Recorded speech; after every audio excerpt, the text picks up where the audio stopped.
main, yung links, like Right. those little, the mid and mid links, yun talaga yung mahirap na part na i-hold because the instance, first of all, it's CQC, just a little bit Mhm. in that initial entrance, but it does go through like a long stage fight, but bubuhos yung utility ng attacker side doon, and it's gonna be very difficult side to open as we get into the game.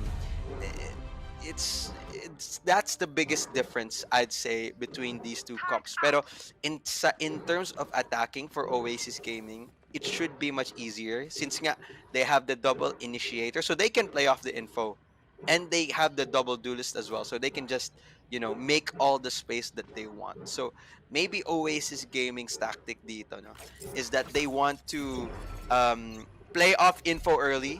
Once Yeah. info is gone and once they burn utility, dun tayo papasok. But that seems to be not the case at all, as Savvy 8K is just running straight down to A main. Oh. Pero si Papi Chulo ready sa kanya as he gets the first contact of this game. Yeah, does get the first contact. And Oasis Gaming ngayon coming into this pistol round already a 4v5. And just want to bring up a bit lang din yung agent select natin kanina. Medyo naka-caster curse natin. Binati natin that Killjoy is always picked by both teams. Mm-hmm. And for the first time, it's not been picked by Oasis Gaming. So kind of sad in that regard. Pero this Killjoy pick now is doing dividends as well. Kita mo dito yung defensive setup ng Naos Esports nandoon sa may B link. So it catches anyone who is there, needed to even put one of the stars on it. But NDG gets one more against Wild Oreo. So it's now only 3 members here for Oasis Gaming. They tried to go for a fast push kanina, but it was nullified here by Naos Esports. But Zach's actually getting one, making things a bit more easier right here for Oasis Gaming to be able to take control of this A side while 30 members of seconds Naos left. Esports are running towards this part. Dugout is being held right here by Papi Chulo, but it's Wow. immediately taken down by Yorgi. Only 2v2 right now, both Naos and Oasis. Mark was able to go for the plan, but Mojo was already there running down with a friend. The HP on that, then you get it! But no, Mojo again on that frenzy was able to take him down. Crystal goes to Naos Esports. Maganda yung idea coming out from Oasis Gaming. After failing to get any form of control dun sa A main, lumipat sila, pumunta sa art. So tuloy-tuloy ba din talaga sila dun sa A site in that regard. Pero unfortunately, when they did take the early A main control, nakita natin si Savvy 8K and Papi Chulo gunfight. Papi Chulo was the one who ended up winning that gunfight, giving the numbers advantage nga onto the side of onto the side of Naos Esports. So when it came to the bomb plant and the post plant, mas mahirap na siya because it the numbers advantage is real talaga, and it's really big, Yeah. and it does seem like it's the same course of action for this round. Yeah. Indeed. And now we are getting into the second round of the game we're in. Usually, Sina's pistol round have a very clear advantage. Usually, nakikita natin it's either a very fast push. Everyone just going in ham, trying to deal as much economic damage. And now, NDG, una nakita dito, medyo off yung timing niya on the beat. So he went back, took cover, and also made sure na didn't lose his gun because there could have been more than 2 nasisilip Tama. sa kanya doon. If there was 3, that would have been a really hard task for him. And now, Oasis Gaming still trying to figure things out saan kami attack. And now Esports also on a very defensive spot. Looking right now, dalawa ang members nila ang nasa may mid-side with map. Well, 5 members ngayon ng Oasis Gaming. They're gonna go for the exit right now here on this A side, trying to figure it out if there's anyone on main. But no wins in a very good position at the back. Right, they're getting Savvy 8K down. Plan is about to drop here for Wild Oreo. Papichulo, man in the dugout. See nade being thrown right here, but wow, the killing field right in the middle of A main. Nung nakapwesto na sila, that's when they peak and everyone Oasis Gaming suddenly is gone. Great crossfires coming out. And then I do want to point out we did expect this to happen. Oasis Gaming did Yeah. have the lesser guns Definitely. in that situation, but it was good enough that they were able to get a bomb plant down there onto the A side. So it was it's not all bad for Oasis Gaming. So they will have the money to be able to buy for this round. And there it goes, Vandals, Phantoms. But you notice in the sides ng Naos Esports, apat na Bulldog. So Yeah. that's not the worst buy in the world for them. Pwede Yeah. nila to i-convert if they really have some form of tactic or some kind of cheese here for their defensive setup. Definitely winnable. Dito pa sa side ng Naos Esports in their bonus round right now just because they have 4 Bulldog as their rifles. But the B side hit right now being taken right here by Oasis Gaming. Doon sa may likod, nagpa-plant ngayon na box. Georgie able to take down Wits right there with the Phoenix ultimate. Makikita mo dito, dalawa yun nagpa-flank coming from Naos Esports. Hopefully may nakatingin sa ang Oasis Gaming doon sa likod nila para masas out ito. I think may nakita ng isa. I'm not sure kung nakita yung dalawa. Georgie is about to go for the flash, but siya ay na-taken down kaagad dito ng Modra. Actually, 2 members ang nakuha doon ng Naos, and they won actually that fight at the flash. Now it's this weird 2v1s into opposite sides, but 2 members down from the flank, and Ja almost taking a last one down, and that is great economic damage right there that has been caused by Naos Esports. Huge economic damage here. And nakita mo si Wild Oreo, he even chipped off 1 armor of his 25 of his Oh my God, talaga? 25. Oh, so 124 na yung HP niya. Yan talaga magpapataka ka. Bibili ba ako ng armor? Or hindi? Piso lang naman eh. Piso lang naman eh. Pero at that range, I know a Phantom, that's like the minimum headshot damage that a Phantom can do. So he has to buy the full armor here. And he does, which does cause a bit of problems on the side of The Wild on the Warriors, side of 124 for some yeah, reason. 124. Yeah, exactly. Well, okay, so yeah, he's in this awkward spot right now na at least nakatipid ng kaunti. Parang bang ano yun, yung second hand. So, Tama. slightly used. Slightly used. Slightly said, hindi siya brand new, pero ito coming into our 4th round. Ito yung tinatawag nating ang tunay na round dito to really determine if it's gonna be so close or one team is gonna pull just a bit ahead for a possible snowball. And the fight that will determine probably it is here at B-Link. Si Ja medyo firing into the smoke lang, trying to see if he can hit anyone, but B-Link has been seceded right now, has been surrendered here by Naos Esports. Pero may tao sa hall, alam ba nila? Dito si Ja, hindi! Na-crossfire sila doon as they get into the side. Beautiful positioning right there. Right now, coming for Oasis Gaming and only 2 members left here. Naos Esports with a really beautiful crossfire on the side. Wow, the timing as well for the peak for Ja and a flawless victory for them. Sinabi mo na, Apple.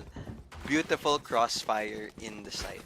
Ja and Moher, ang ganda ng crossfire nila dun that they had from spawn tsaka sa hall.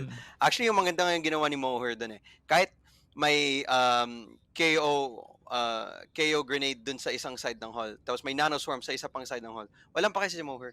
Pinik pa rin niya yung B site just to make sure yung crossfire niya with Ja is successful, and it was, because Ja was able to get both the kills there on that situation, and it just completely stopped Oasis Gaming on their tracks from even being able to plant the spike. They didn't get the spike down, diba? Yeah, they weren't. Yeah, they weren't. Since they weren't able to get the spike down, it's going to be much more difficult na ngayon kasi yung save round na naman sila. Magsi-save round na naman sila. So it's this momentum that Naos Esports is building is going to be very, very difficult to stop. So if Naos Esports do win this round, then the next round for Oasis Gaming after this round is going to be the most vital round for this round. Yeah, definitely. We'll see if there's something that Oasis Gaming can do here in the next round. It's gonna be a save round for them, as you mentioned na. So next round pa talaga magiging crucial. But if Naos Esports does get a clean, another flawless victory here, it's just gonna be super hard. Kasi kahit matalo dito, actually, nasa gilid, hindi na nakaliko yung mouse dito ni Wits. Nagulat siya na ankle break, hindi na nakalingon. Nakuha nga siya doon. That was a 1-for-1 trade. And I was just about to say if it was a flawless victory here for Naos Esports, kahit matalo sila sa isang round, they can still be able to, get their guns. Kasi they're economic-wise, hindi sila ganun ka-damage. And now, Oasis Gaming just trying to bleed them as much as they can. Nakakuha na sila ng isang Vandal. Pinasa na, I think, kaagad kay Georgie on the duelist para makakuha kaagad dito din ng ultimate ulit yung Phoenix, just because we've seen so far when Oasis Gaming ginagamit nila itong mga ultimate ito ng Phoenix, madalas nakakuha sila ng at least ng isa.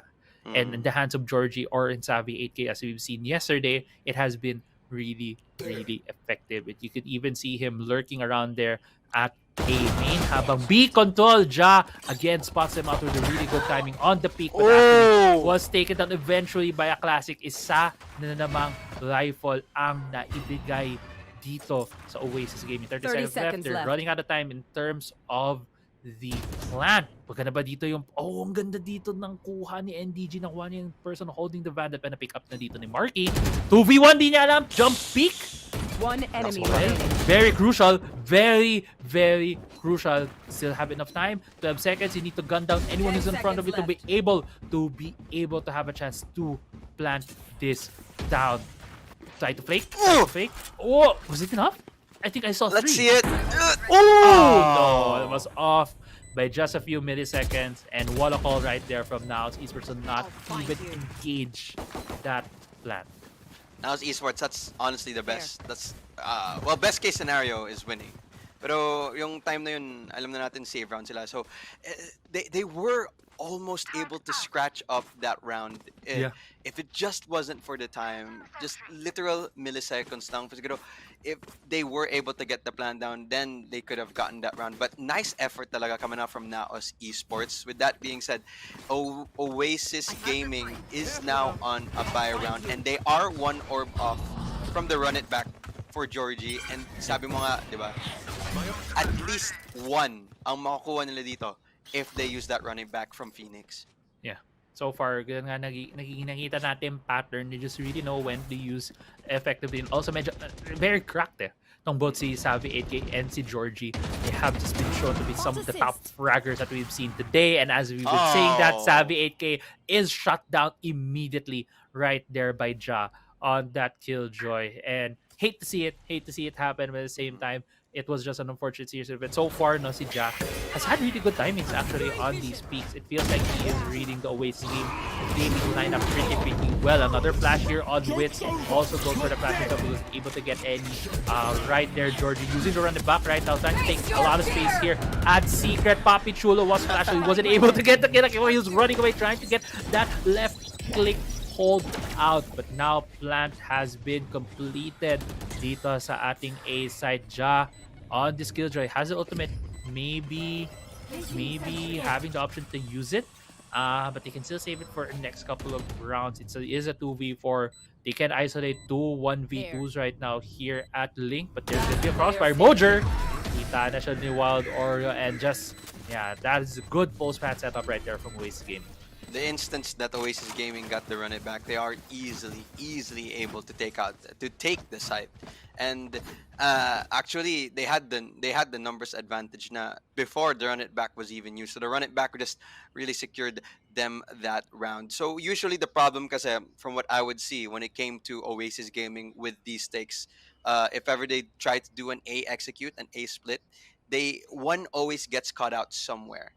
And yun nga nangyari last time. But in this case, I don't think Naos Esports was expecting a second time A split. So when it did happen, it did catch them just a bit off guard, along with the run it back, just secured a round for them as Georgie kasi initial pick up nun kay NDJ. Pero nandiyan si Wits para makapag-trade off sa kanya. Ngayon, 4v4 situation. Patakbo na si Savvy 8K dito sa art side, and mukhang gusto nila dito sila mag-commit dito sa art, pero may alarm bot na magkakatch sa kanya, and along with the lockdown of the defender side, pero wala silang nakuha dyan sa lockdown na yan. They're not even close to side. Yeah, they're not even close to side na dito, Raf. And actually, they double faked. I thought na pupunta na sila sa B. Para sabi nila, okay, edi wag. Ayaw nyo kami papasukin sa A. Punta na lang kami sa B. Pero actually, hindi. Joke lang pala. Pabalik na kami dito sa A dahil ito yung gusto talaga naming site na i-take. And because of that, felt like medyo off-balance dito ang Naos Esports. Nakatch nga nila doon si Ja. I was the only one defending the site, but look at Link.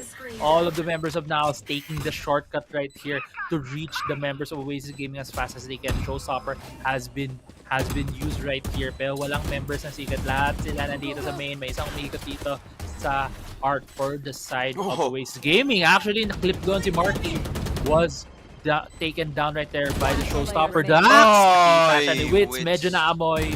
Pero sabi niya, may naglilikot-likot dito sa akin, and what a great retake right there coming in from Naos Esports. Wow.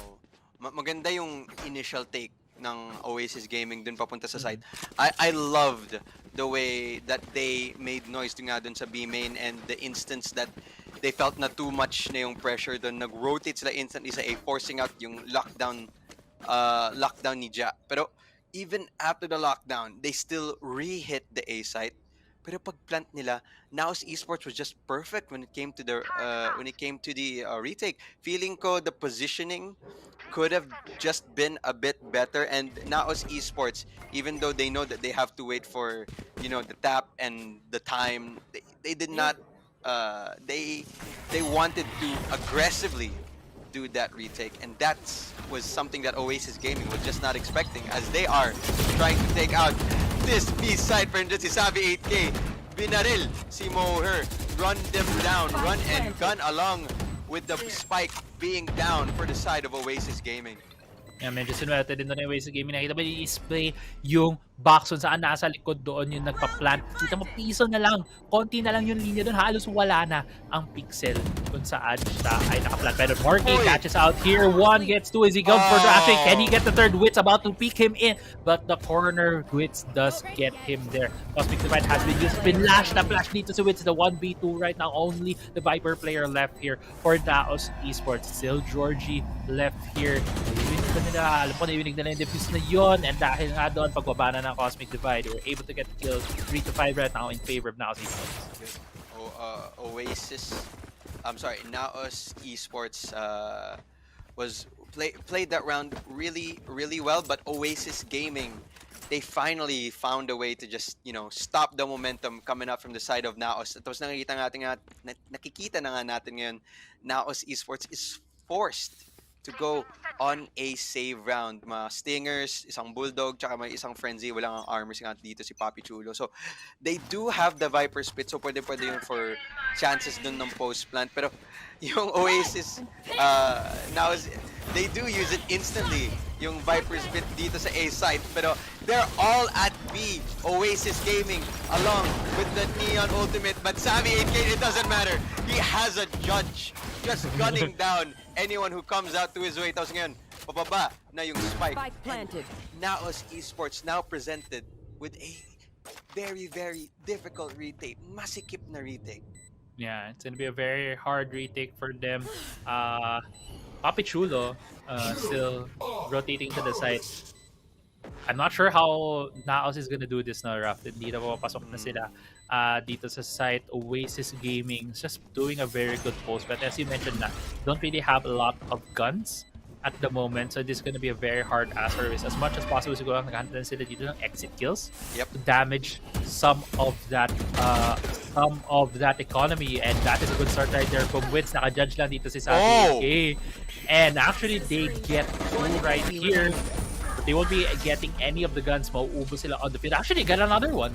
So that is a pretty good, at least in terms of exit kills, in favor of Naos Esports. I like the way Naos Esports there. They did not care about winning the round at all. They were just like, alam mo no, yung economy na lang nila. They're playing the long game nga, especially during that round. And actually, yung parang exit kills nila na parang naging entrance kills eh. So instead of like waiting for them to exit, because that's why it's called exit kills now, because like as the attackers run away from the spike, then you kill them as they exit. That was an entrance kill. Pumasok sila sa site, tapos hinabol sila all the way up to B long, and that was really well played from them. But now it is going to be a switch up of this, still on the B side, but now it's KJ onto this, but he gets spotted by the Hunt and gets gunned down by Wild Oreo, giving this site free to the attacker side of Oasis Gaming. Yeah, nakita natin dito si Drax naman ang nagbabantay ngayon dito sa flank position ng Oasis Gaming. And there is no mid control. We have seen a lot of teams, especially kahapon, no, na mid control ang una nilang prioritize. Oasis Gaming, forget that. We don't need mid Mhm. control. We just barrel down B main. We have fast runners. We have a Phoenix. We have a Neon na kaya mag-force entrance dyan. Tatakbo lang siya sa harap mo. And yeah, that's basically how they just force their way into the site. And now ito na nga, mukhang hindi na entrance kills ang gagawin dito na Naos Exit Esports. kills naman talaga yun. Exit kills na talaga kasi parang hindi na sila, talaga nakita na sila. They're looking for angles, looking for people who are gonna run at them. And actually, I also like na, naghahamon si Georgie who's going out. He was finding for naghanap siya ng hamon talaga. Pero I do want to point out here, ito nga yung diferensya ng double initiator setup na linalaro dito ng Oasis Gaming. So even if you try to do some form of parang rat play kumbaga, or like sneaky play, kagaya ng ginawa ni Jat dun kanina, hiding in between that Viper smoke, you still get spotted out. There was the KO knife along with the Fade Hunt.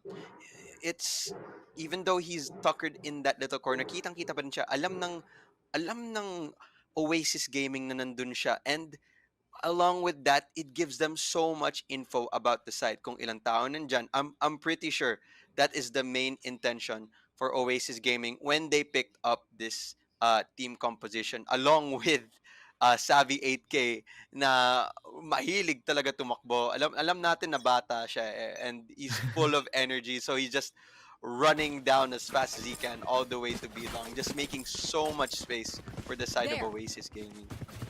Exactly. Na. And also, one more thing then is that now it puts into question, now we have a 5-5 scoreline. The best case scenario here for Oasis Gaming is 7-5.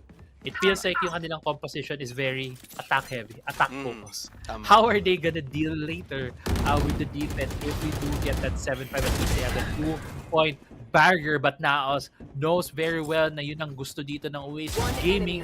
Stops them in their tracks with heavy mid control. Papi Chulo as well, just anchoring A side there when Savvy 8K was running in.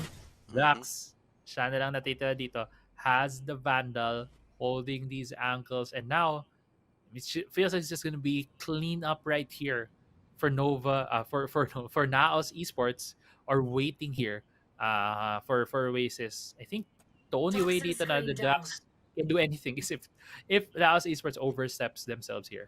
Tama. If ever they do an overpeak of sorts, and maybe he can redirect them, but there's really no need for them to leave their posts, leave their spot. Kasi, ayun, kita na siya. So, this should be a free kill coming up on the side from Naos. Pero si Drax, diretso lang sa side. Pero si NDG, yung counterpart niyang asa nandun, ready and waiting sa kanya. And I'd like to point out din na this is more of a defensive setup ng Naos Esports as opposed to, alam mo yun, more passive style of play. I like the way they adjusted themselves, and they said, alam mo na, kunin natin yung mid control. It could be a read. If that was a read, then that was a really good read coming up from Naos Esports, expecting Oasis Gaming to push out of mid, and Oasis Gaming, di nila na namalayan yun. So that was a nice. It could be a set play, or it just could be a read coming out of Naos Esports. Yeah, could be. Pero the dog has spotted the 3 members coming in from Art. Pero walang pakialam dito, West Gaming, just barreling through here from both Art and from A main. So this is gonna be a tough battle right here from the members of Naos, but actually tough.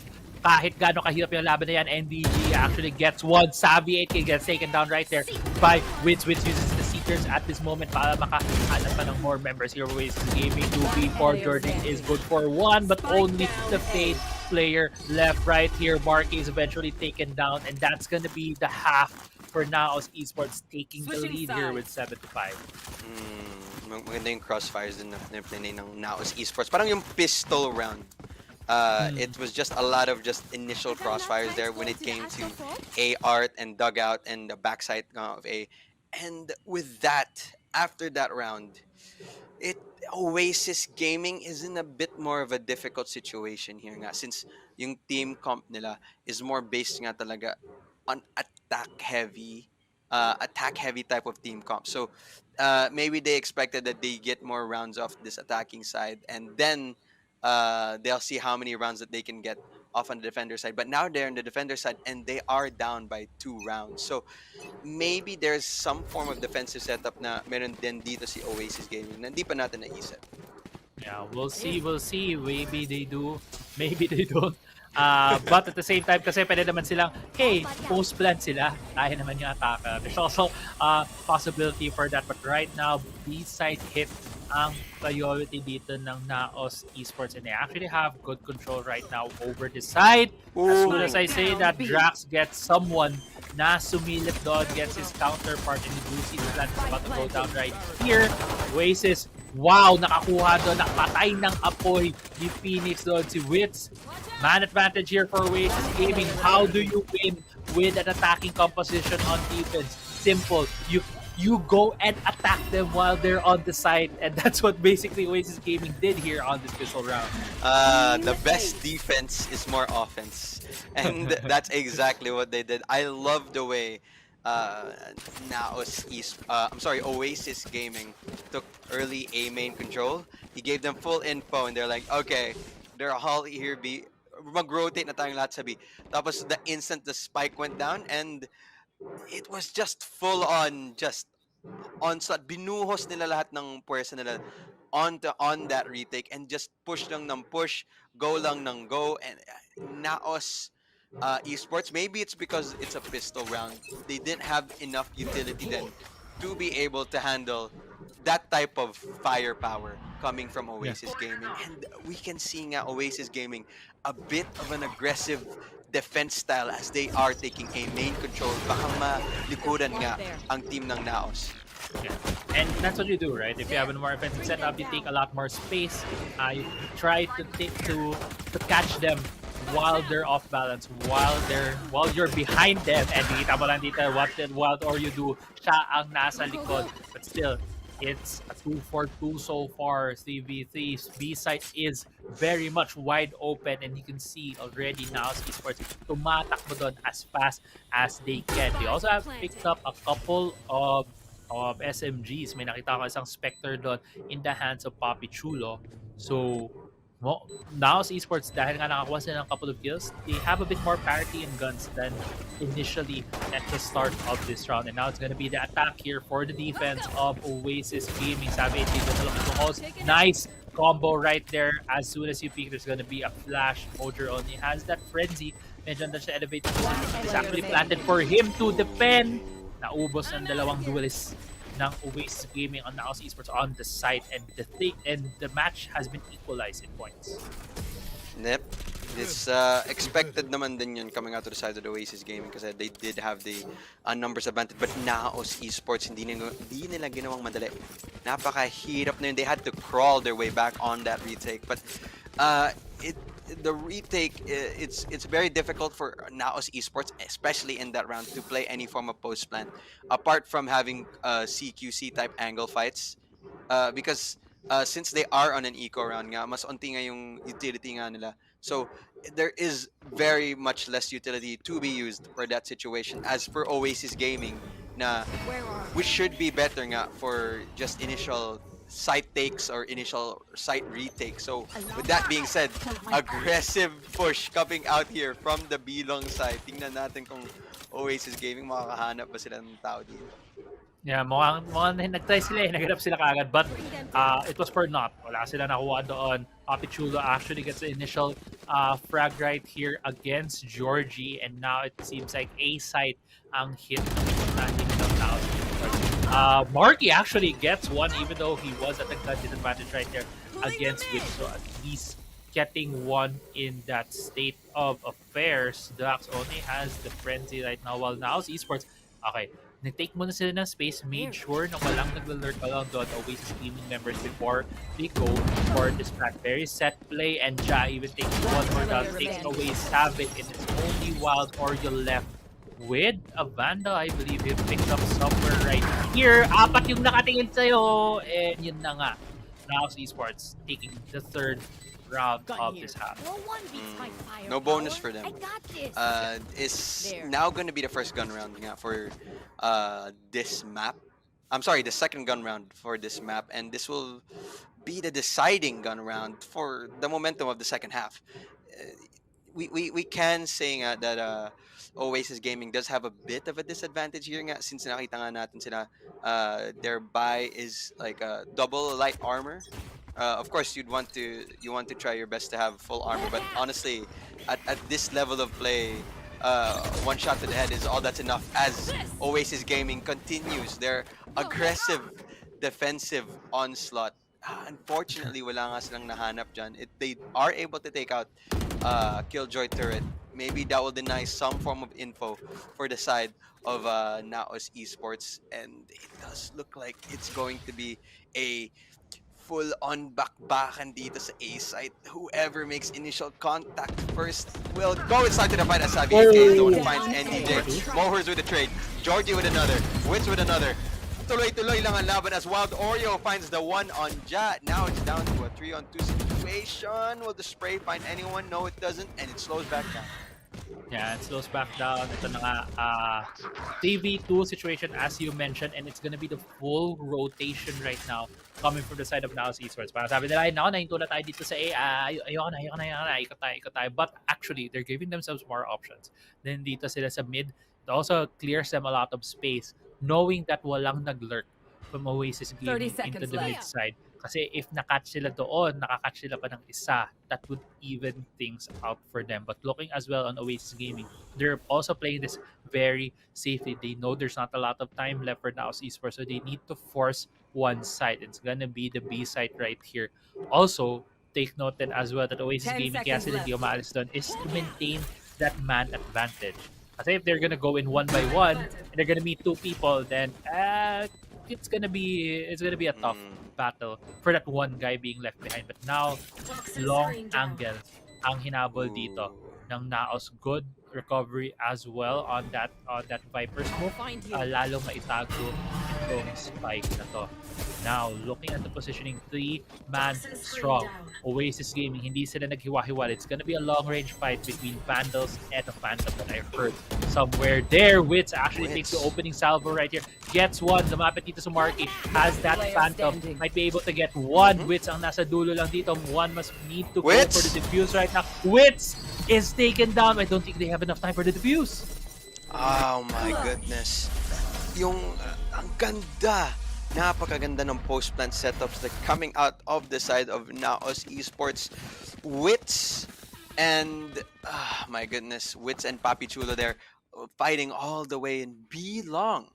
The instance Witz was able to get the initial pick off dun kay I believe it was dun kay Wild Oreo. It became so difficult for Oasis Gaming to continue with that with that retake, especially with the fact na yung post-plant setup along with the Snake's Bite and the Orb of Viper just completely stopped them in their tracks. Yeah. It definitely let off a lot of the pressure that would have come from Oasis Gaming dahil nga nakakuha doon na initial frag si Wit. So another clutch play coming from this guy right here. One of the players that we've been talking about since yesterday. That is one of the newer players joining the Naos lineup. Now, he's not new in terms of pro play. He is very much well known as the 8-8 buff, you know? Yes. I remember seeing that.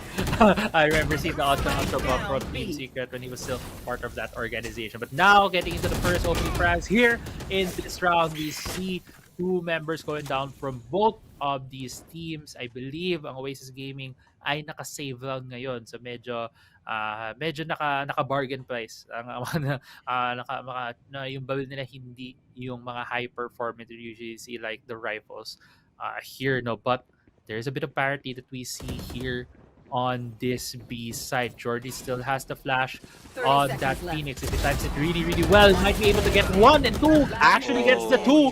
It's a 1v1. Marky versus Witz. Iba yung nakatingin siya sa diretso iba sa kanan, and Weapon here. Marky Hmm. getting that round. That round, at least nung later half ng round na yun, it came to timing. Came to timing and positioning and just a little bit of luck. And fortunately for Oasis Gaming, they're the ones who was able to get that bit of luck. As we saw Georgie with a really, really good flash, blinding two members out of Naos. He's able to get two off that. And just a really, really good spot for Marky catching Wits right off guard there dun sa B side. And that's exactly what Oasis Gaming need in order for them to come back into this round. Now, Naos Esports naka-save round na naman sila.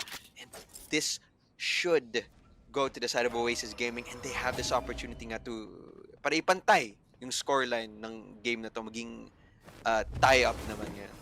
Yeah, it would have been ito nga yung chance nila para maging 9-9 ang score. They have a complete advantage in terms of guns right now, but still you have an advantage in guns, but in terms of number of people that there's gonna peek you, baka hindi sila magkaroon pa ng ganong advantage because they are on the defensive side while Naos is on the offensive side. Barreling through here, what a nice trace right there on the jump from Spike down Mojer. A. Natitira na lang si Papi Chulo. Still has the Sheriff. Can do damage against Oasis Gaming. He does click heads. Wild Oreo ang nakakita sa kanya dito and he does get taken down. As you mentioned, great chance for Oasis Gaming to equalize the game. They have done so. 9-9 scoreline now. Any person's game na nga ngayon. Ito yung important round na to for either of these teams. I believe if Naos Esports loses this, they will have a more difficult time kasi they're gonna be forced na naman to an eco round. Pero yung Oasis Gaming din, may chance pa naman for the round after to buy if they end up losing this round. So it is going to be a 9-9 scoreline. Now let's see what type of adjustments these teams will take. Ayun, nakita natin Oasis Gaming. Tuloy-tuloy pa din yung offensive defense style na meron sila. Taking out any form of information na pwede nila kunin as Georgie takes a get pissed off by onto Ja and Papi Chulo was unfortunately unable to follow up at ngayon. Numbers advantage for the side of Naos Esports as a default seems to be happening. Yeah, and medyo unfortunate pa na yung Phoenix pa yung hindi mo na finish off yung kill kasi it's one of the few agents in the game where can heal himself back up to a sizable amount of HP. And yeah, dahil nga doon sa 5v4 situation.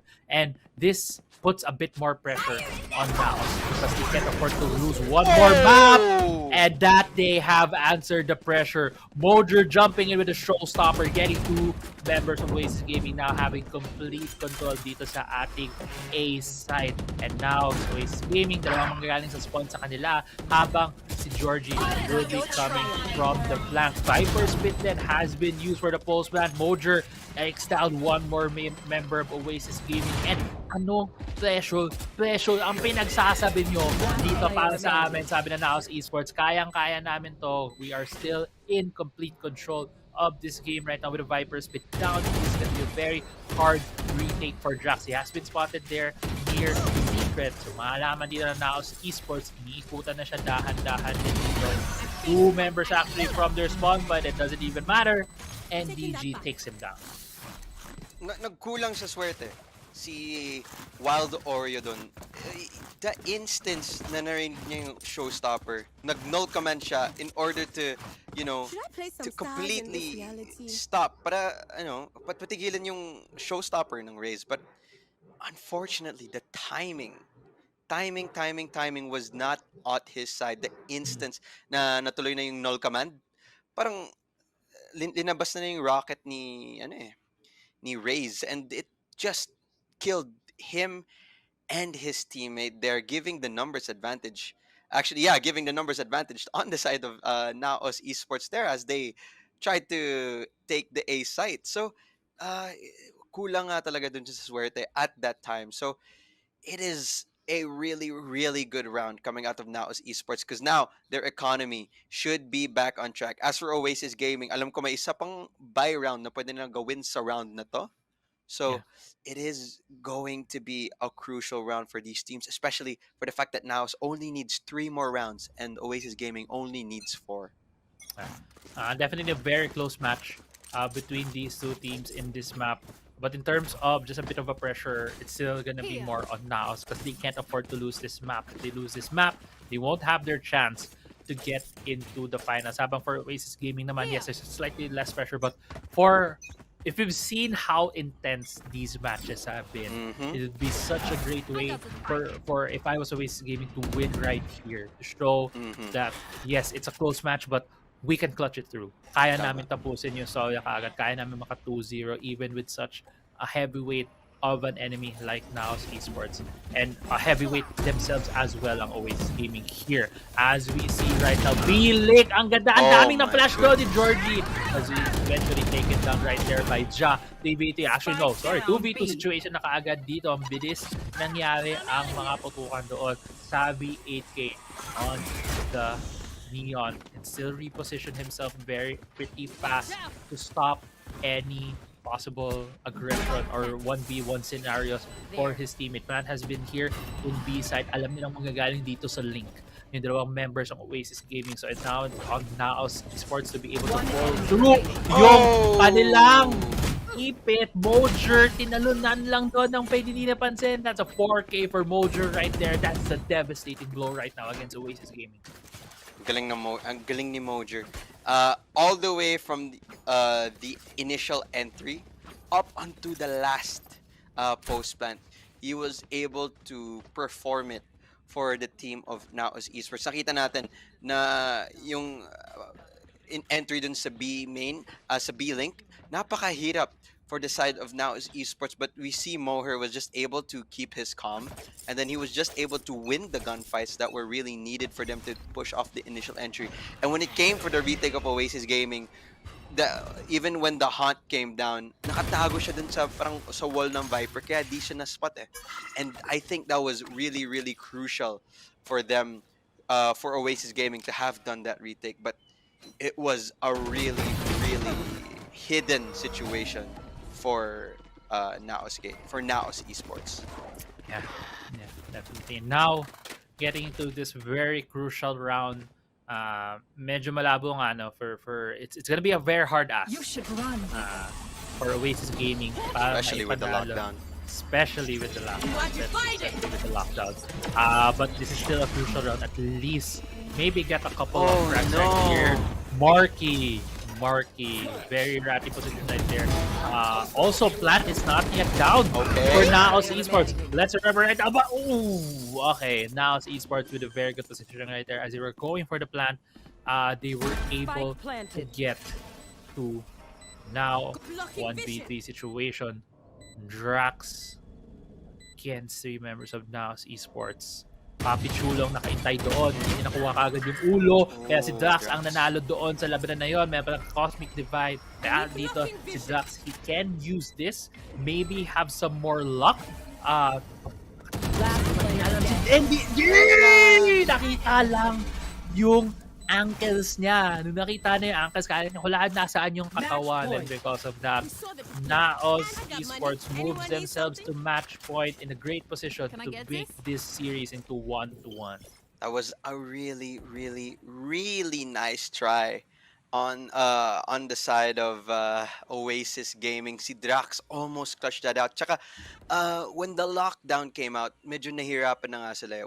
I think Wild Oreo had a lineup sana for the Killjoy lockdown. I think it missed just the hair and it didn't do enough damage. It did hit, but it wasn't at the center, so it didn't do enough damage para sirain yung lockdown ng Killjoy. So the instance na natuloy-tuloy yun, Naos Esports just had the whole site, and then once they got it, plant spike down, played with numbers, and grabe yung post plant nila, napakalakas. Drax with a seismic effort, pero just fell short. Just fell short by just a bit, but now getting into this match point round pa dito sa Naos Esports. Nakita din natin kanina yung ultimates. I believe Oasis Gaming has 3 ultimates on their side. So if they're able to use this effectively, they might be able to extend their lives more in this map. One of the ultimates that I believe I saw was the Phoenix ultimate, the run it back. Meron din yung Asa, and now ginamit na nga kaagad niya dito to get some info lang dito on B long. But Hindi niya nakalusot. Hindi niya na, ayun. Nakita niya. Na-spot niya ako. Bago siya tuluyan namatay, narinig ko siya. Right there. Think may narinig din siya. Pero things are looking 30 seconds very left. bad right now. Para sa side ng Oasis Gaming. Naos Esports ang Uy! sabi it. Hindi siya una Oh nakita. my Pero goodness, nakita din timing. siya. One enemy remaining. Timing talaga minsan. And Wild Orion, you can be the hero right here. But it was not to be. Naos Esports even out the series 1-1. It was very, very close. Napaka-intense ang bakbakan na nakita natin dito sa Pearl map is different siya